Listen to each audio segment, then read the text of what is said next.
بله دم باش دژین یعنی باشتر. وقت تزانه یعنی پشتیوان ایریشن گروپین چکدار سر طاق الشيخ مقصود واشرفيه هروى رقه وطبقه قال لك السنوان دبلا درب دربنا وكوچبر بنا ولدبستانان ولمزگوتان بجيبونا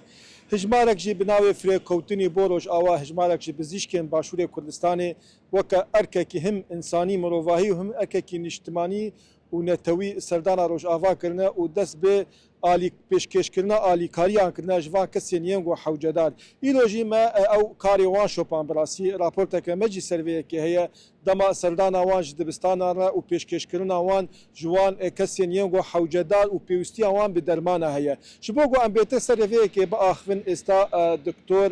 دیاری عبدالله القلمنا اوجی پسپوری گرچکی دەستپێکێت بخێر هاتی تلڤیزیۆنا کورسا دکتۆر وەکە کەسێکی پسپۆر تەختۆر چه هشتیە گوت ji باشوورê Kurdistanê ji bajarê Ranya dibe Rojavayê Kurdistanê tê xizmetên xwe yî wek bêjê bizişkî pêşkêşî birayên xwe yî Kurdî Rojava bike. بەڵێ سپاس ئەو بیرۆکەیە لەلایەن کۆمەڵێک برادر با بڵێن دایان نابوو لە سوۆسیال میدیا بڕیاریاندا کە بێن هاوکاری خوشکبرایان کەین لە باری تەندروستیدا منیش وەکو هەر پزیشکێک لە باشووری کوردستان بڕیارمدا کە بەشدار بین لە هاوکاریکردنی خوشکبرایانمان پێ ئەو توانایی کە هەمانە بتوانین لێرە هاوکاریان بین بۆ چارەسەرکردنی بریندارەکان و ئاوارەکانی ناو کەمپ و نەخۆش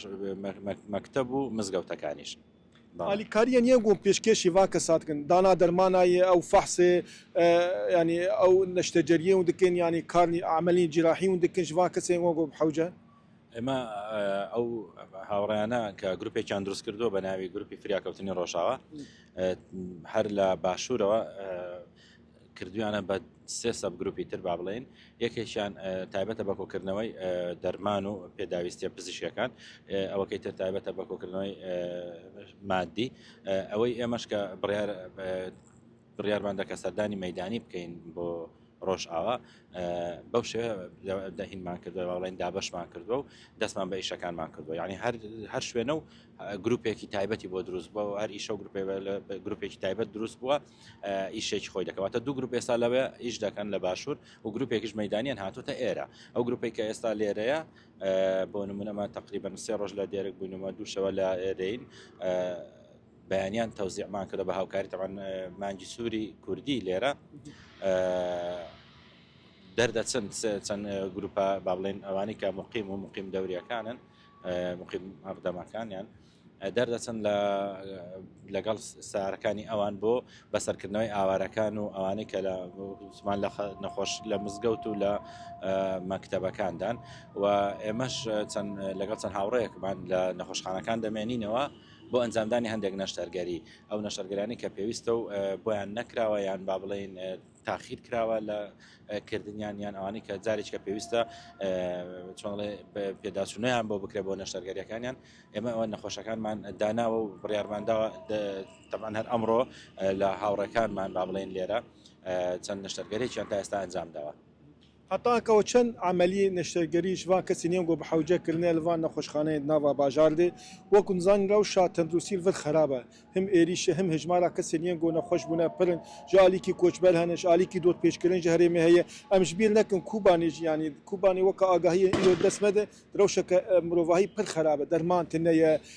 پێدوێن ژیانێتنەیە یعنی حتا چ ئاسێ وەکە کەسێکی وڵات پارێز کوردێکی گۆشتان یا هاتیە باژارێ قامشلو بانگاتە چیە دوێ دەربارێت ئێمە لە دێرەکێک هەندێک نەشتەرگەری سوک و مامناوەندمان ئەنجام داوە بەڵام لێرە برادرانمان نەشتەرگەری قورستریان کردووە ئەنجامیاندا و ئێستاش کە ئێستا قسە بۆ ئێوە دەکەین یەکێک لە هاوڕەکانمانەوە تا لە هۆڵی نەشتەرگەریدا لە خەریکی ئیشکردنە دەستمان پێ کردووە ئەوە بە هاوکاری دکتۆرە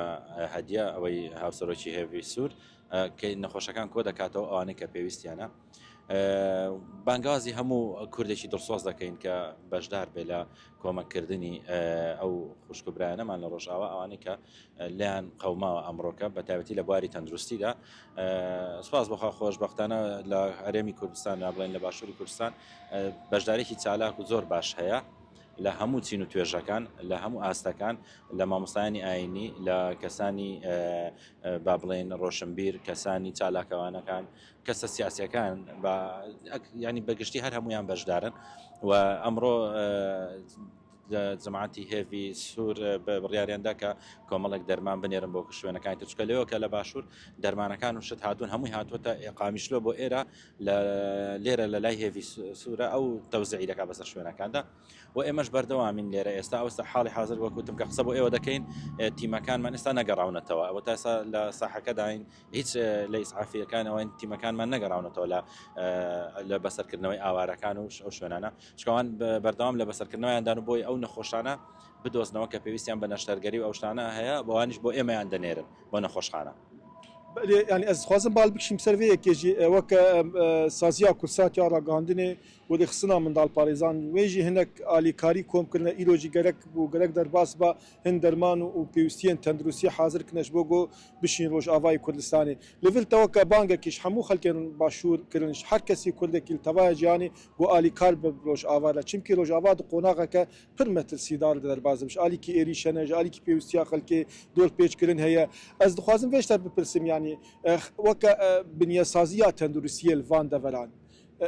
حوجەی ئالیکاریە حوجەی دەست پشکریەش ئالیە خەلکێن کورد لە تەوایە جیهانی بەڵێ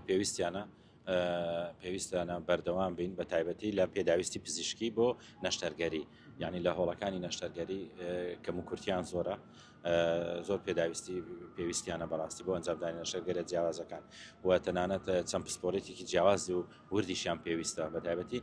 لەوانێت لە تاڕادێک لێرە بەس مەسەڵەن لە شوێنەکانی و دێرک و ئەوانە زۆر شتیان نەقز بە و زۆر شتیان نەبوو ئەوە گرفتە بەڕاستی بۆ چارەسەرکردنی ئەوان بۆیە بانگەواز دەکەین جارێکی تر با بڵێن دەستی هاوکاری درێژ بکەن بۆ کڕینی پێداویستی پزیشکی بە تایبەتی و تاڕادێکش لە ڕووی دەرمان و ئەوانەوە باشە وەزعیان ینی تاڕادێک بە دەرمانێکی باشیان بەدەست گەیشتووە لە دەستیاندایە بەڵام تەمەنە و دەرمانە ڕۆژێکدادێ هەردە بڕێ دەبێت پێویستە هاوکاری هەر بۆیان بەردەوام بێ چونکە ئەگەر سەرچاوەیەکی ناردنی دەرمان نەبێت ئەو دەرمانە کۆتایی هەر پێدێ لەبەرەوە باش ئێستا لە ڕووی دەرمانەوە وەزعیان بەڵام لە ڕووی ئامێر و پێداویستی پزیشکیەوە کەم و کورتیان هەیە و پێویستیان پێێنە ئەم سپاسیاتەتکن گۆتە بانگ و هەوارە براین خۆی کوردی ڕۆژئاوا دەهات دکتۆر دیاری عەبدوڵڵا پسپۆرێ گورچک و میزەرۆ لێ باژارێ رانیا هاتیە باژارێ قامشلە و دێرکی زۆر سپاس بوو بۆ ئێوە بۆ کەناڵی کورسات و بۆ هەموو گەلی باشوور کە بەڕاستی بەشدارێکی چالاک و جوان و بێوێنەیان کرد و تاوەتی کەناڵەکانی ڕاگەیاندن زۆر دەوری باشیان جێڕاوە لە نەویشاندا کورساتی بەڕێز هەر سەرکەوتوو بن.